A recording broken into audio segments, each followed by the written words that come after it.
Lifting my eyes to the sky. As a child, I was fascinated by anything that moved up there. To me, the dragon and the angel symbolized freedom. The lush meadow in the kindergarten picture already shows the repetitive aspect of the way I work today. I was born with the absolute confidence to become a painter. At the age of 20, I traveled to England and worked as an au pair. I started my art studies at evening classes at the Reigate School of Art near London. I wanted to achieve as much as possible with a minimum of colors. I moved to Iran with my husband Hans and continued to follow my passion in Tehran.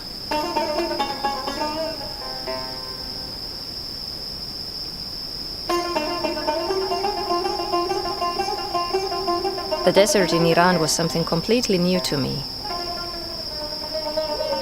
The sun scorching the earth and the clay buildings blending in with the landscape around.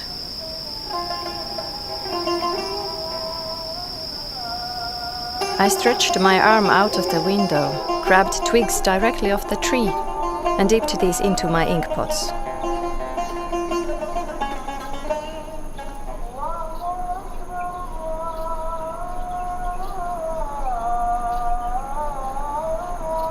I painted the pleats of chadors for hours.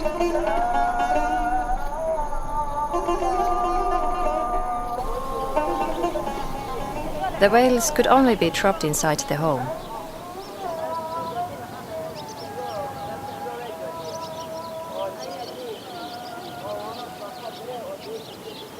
Women would be models for other women.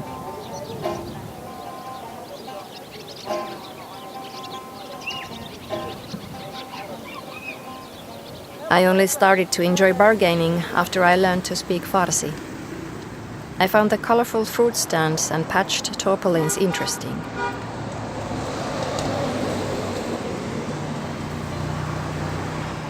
I got interested in the technique of batik. My motifs were mainly blue mosques and Medellin green.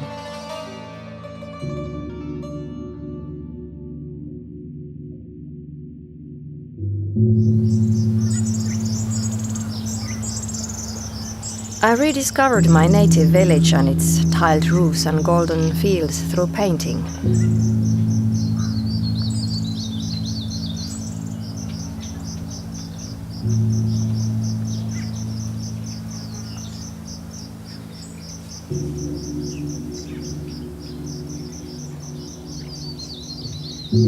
Vegetables and flowers.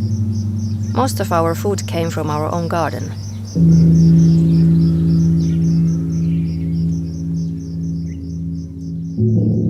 The weaving frame, the threads, the wood, they all urged me to capture them on the canvas.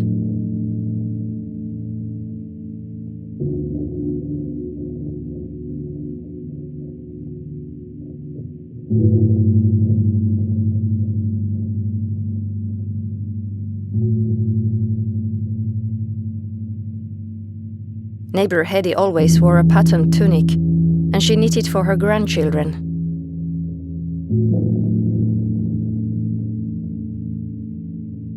My hand would guide me in such a way that I could capture characters with just a few strokes and a bit of color. Art and motherhood were a balancing act for me. I had found a new way of representing the human body, mainly in the use of padded objects.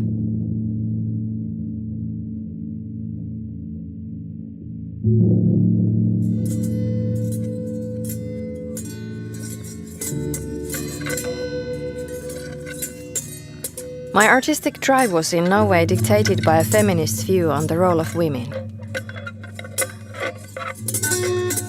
It was much more a fascination for motherhood and corporeality on a sensual level.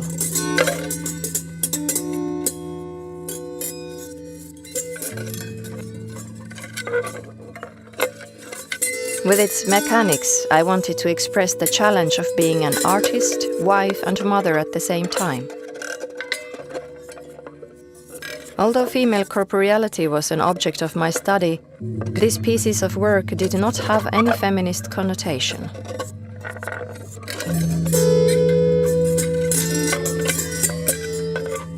Contemplating an elevated object gives one a feeling of freedom.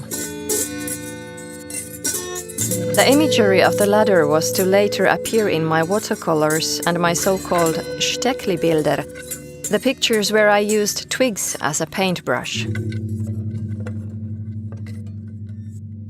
I filled the wooden boat with stories, characters and motives and entrusted it to the stream.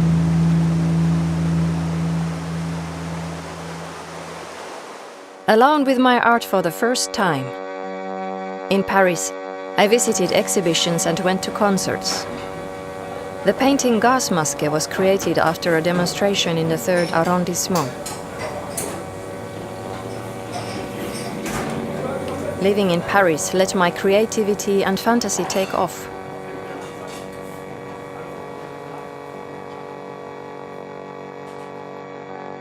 My choice of motifs was inspired by teen toys, such as the scooter or the Zeppelin. The funfair atmosphere was always something very special to me.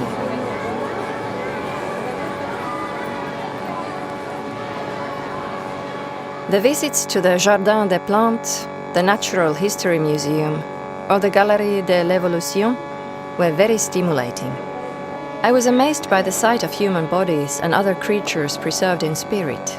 I painted as if in a trance, and often slept under my latest paintings. I wanted to be close to them, to be in harmony with my work.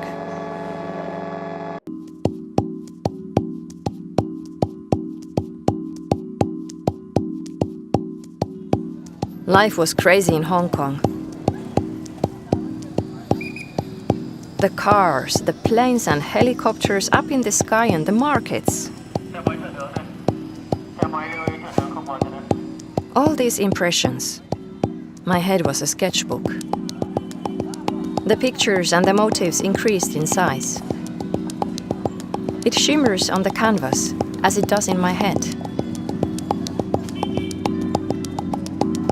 The constant noise of Hong Kong and its inhabitants fascinated, inspired and stimulated me. Shall I trim you? On top. Yes, you are beautiful this year. Right here. Nature is my source of inspiration. Boxwood, with its countless small oval leaves, has always fascinated me. And as a child, I never got tired of caressing the evergreen carpet.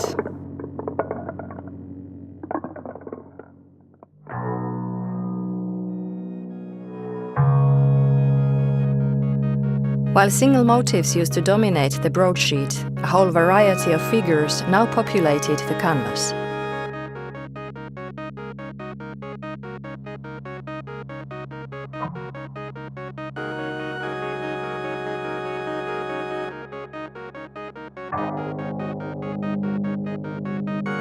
Inspired by a book of Chinese medicine, the illustration of the acupuncture patient became a leitmotif for my depictions of humans.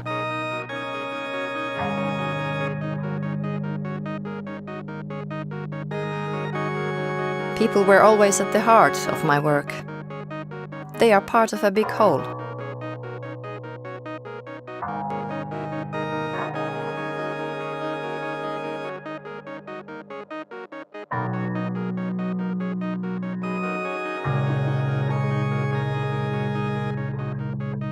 An altar, a variety of characters romp around on the windowsill of my atelier in Oberhof. They are reminders of old memories, and yet they are also present as my spectators.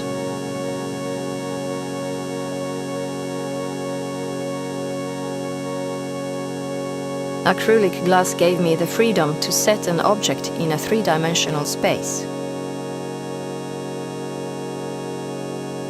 The challenge remains to translate my ideas into shapes.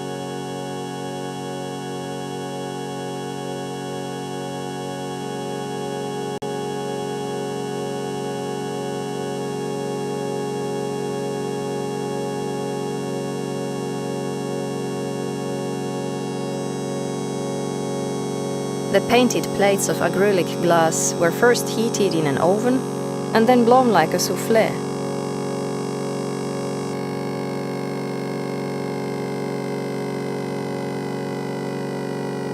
Here they stand, like people in real life, with their own life story and experiences.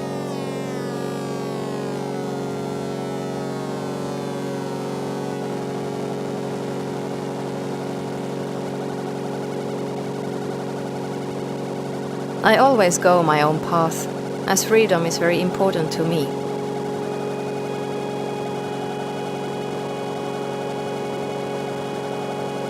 And colors. I cannot imagine a life without colors. They are my breath.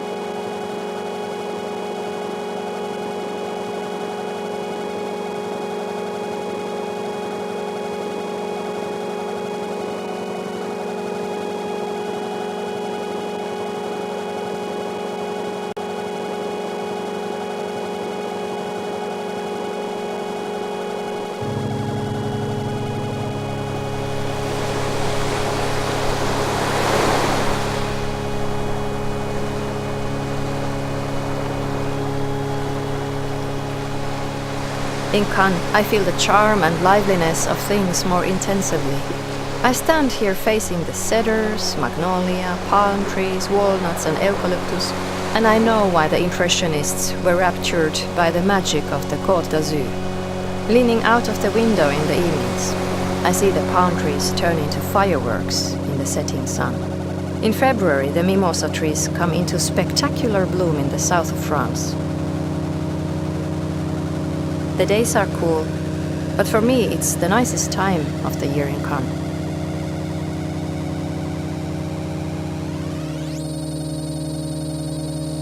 The glittering sea fascinates me.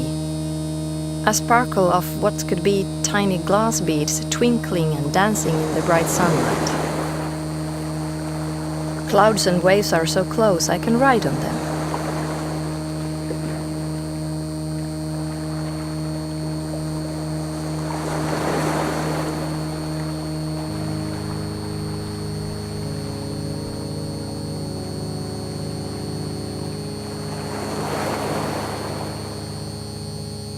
A ritual.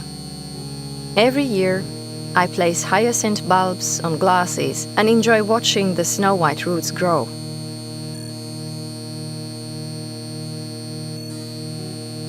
The essence of life, joy of life, light and love. Painting is not the only important thing. The processes, rituals, and meditating also play a significant role.